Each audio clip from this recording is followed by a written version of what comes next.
শিলিগুড়ি থেকেই যখন দাঁড়িয়ে কাঞ্চনজঙ্ঘা দেখা যায় তখন কি আর দার্জিলিং যাওয়ার প্রয়োজন হয়? হ্যাঁ হ্যাঁ হয়, আলবাত হয়। দার্জিলিং গেলে যে কাঞ্চনজঙ্ঘাকে আরও কাছ থেকে দেখতে পাবো, এই স্বাদ কি কখনো দেখলেও পূরণ হয়? আমার তো পূরণ হয় না, পাহাড় লাভারদের কাছে তো কখনোই পূরণ হয় না।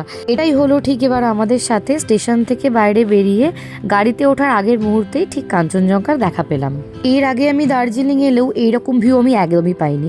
এইবারে ভিউটা সত্যি মারাত্মক ছিল। সব ক্লান্তি কাটিয়ে আমরা উঠে বসলাম গাড়িতে, আর এবার আমাদের গন্তব্য পাহাড়।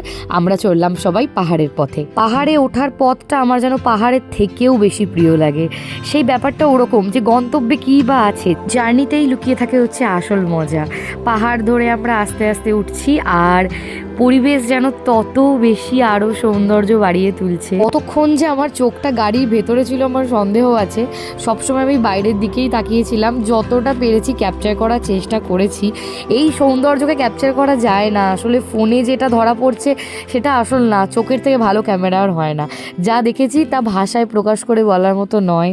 ওই যে প্রথমবার পাহাড় না হলেও পাহাড় লাভারদের কাছে পাহাড় সবসময় নতুন এবং চিরযৌবনা। তবে এইবারে দার্জিলিংয়ের যাত্রাপথে আমার সব থেকে যেটা ভালো লেগেছে, কিছুক্ষণ পর সারাটা রাস্তা আমরা শুধু কাঞ্চনজঙ্ঘা দেখতে দেখতে গেছি। ফেরার সময় যদিও তাই হয়েছে, যাওয়ার সময়ও তাই।